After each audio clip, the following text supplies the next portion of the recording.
Vítajte v kuchyni Lidla. Dnes si prídu na svoje hlavne milovníci sitých jedál. Pripravíme si spolu pečený bôčik. Pustme sa rovno do varenia. Bôčik je samozrejme oplachnutý a osušený. Na bôčiku si narežeme kožu. A teraz urobíme takéto otvory, kde dáme cesnak. A väčšie struky cesnaku samozrejme prepolíme. Tak mäso poriadne osolíme a okoreníme černým korením.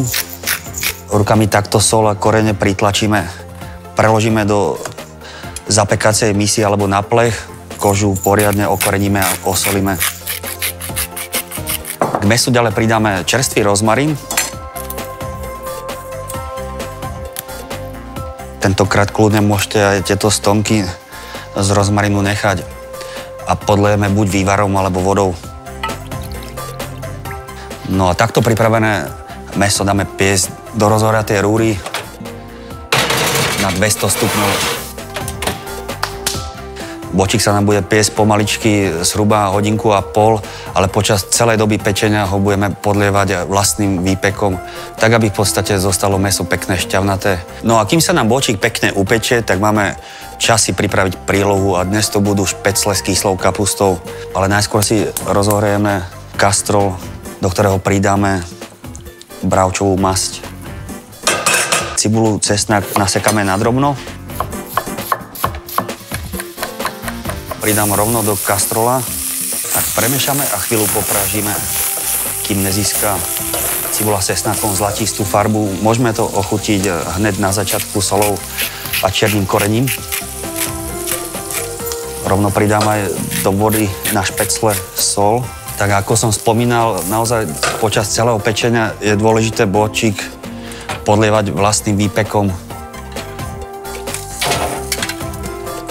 Tak základ máme čoskoro hotový. Ďalej k základu pridám trstinový cukor.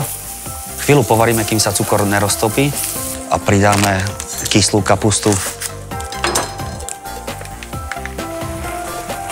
Kapustu podlejeme vodou, premiešame, zakrieme pokrievkou a budeme dusiť zhruba pol hodiny, kým naozaj kapusta nezmekne.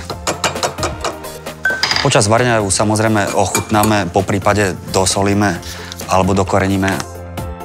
Tak a bôčik už máme určite upečený. Vyzerá nádherne. Naozaj tak, ako má vyzerať správne upečený bôčik. Chrumkáva koža a šťavnaté mäso. No a medzi tým, kým nám trochu schladne, tak si dokončíme našu rýchlu prílohu. Špecle dáme variť do vriacej osolenej vody. Varíme, pokiaľ nevyplávajú na povrch. A kapustu máme takisto už uvarenú. Ja si odoberem z kapusty do misy. Teraz ku kapuste pridám uvarené špecle. Nasekanú lahôdkovú cibulku nadrobno. Tak a môžeme si začať pomaly servírovať. Takže na tanier naložíme špecle s kyslou kapustou. No a teraz na špecle položíme kúsok pekne upečeného bôčika.